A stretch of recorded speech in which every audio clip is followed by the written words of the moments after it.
हमारे लिए मिट गया। आज हम लोगों को भी मिटना पड़ेगा। घर के घर में बैठ के कोई क्रांति नहीं होती है। जो अंधकार में रहते हैं वो क्रांति को घटित नहीं कर सकते हैं। क्रांति वही लोग कर सकते हैं जिनके अंदर क्रांति करने की शक्ति होती है। गुलामों को गुलामी की जानी हो जाएगी तो वो बंद करेगा, बाबा साहब ने बोला। लेकिन अगर हमारा लोग अगर चाहेगा कि हम अपने आप गुलाम बने तो काम कैसे होगा? इसमें बाबा साहब की तो गलती नहीं है ना।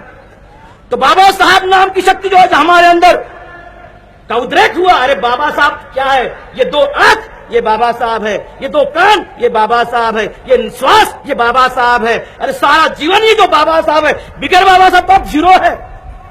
ये बाबा साहब है इसलिए प्लस में चल रहा है, नहीं तो जीरो है, जीरो।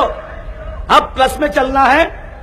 आने वाले समाज को ये दिखाना है, हमारे आने वाले पीढ़ी को ये दिखाना है कि एक बाबा साहब हम लोगों के लिए मर मिट गया। एक बाबा साहब सारी जिंदगी इस समाज को बनाने के लिए अपने पेट को काटते रहा। बड़ी दुख की बात होती है, कभी कभी हमने तो क्रिटिसाइज नहीं करना चाहिए, लेकिन ऐसे हो गया है समाज के अंदर कि आज समाज में लीडर लोग समाज का पेट काट के अपना पेट भरते। एक बाबा साहब था, अपना पेट काट के समाज को बनाया, और इन्हीं लोगों ने जिन्होंने बाबा साहब के बाद में आए समाज का पेट काटा और अपना पेट भर दिया। बड़ी दुख की बात होती है। लेकिन आज इस धम्म दीक्षा को साक्षी रखकर, इस बाबा साहब की और भगवान बुद्ध की फोटो को साक्षी रखकर आपको कहना होगा, हे बाबा साहब 47 साल तक हमने गलती की, माफ कर देना। हमने बहुत भूल करके रख दिया था।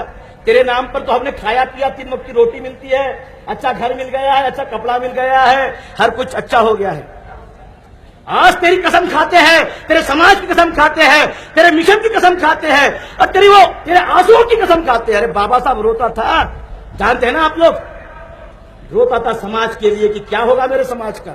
आज हमको भी रोना है समाज के लिए, मर मिटना है समाज के लिए। जो हमारे अंदर जो फ्रैक्शन है उसको सबको इकट्ठाना होगा, तभी हम अपने बाबा साहब के स्वप्न को, प्रबुद्ध भारत को प्राप्त कर सकते, उसको हम बना सकते हैं।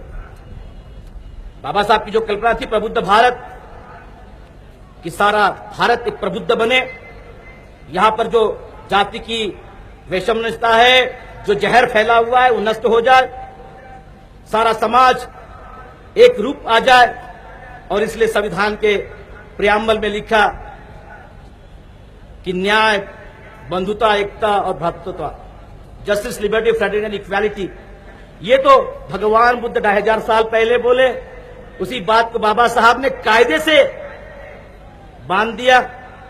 आप लोग जानते हैं कि नहीं जानते, मुझको नहीं मालूम। जापान की जब पहला संविधान बना, जापान का पहला संविधान 500 शताब्दी में, 5वीं शताब्दी में, तो उनका संविधान का पहला आर्टिकल क्या था? हम जापान के लोग बुद्ध, धम्म और संघ के शरण में जाते हैं।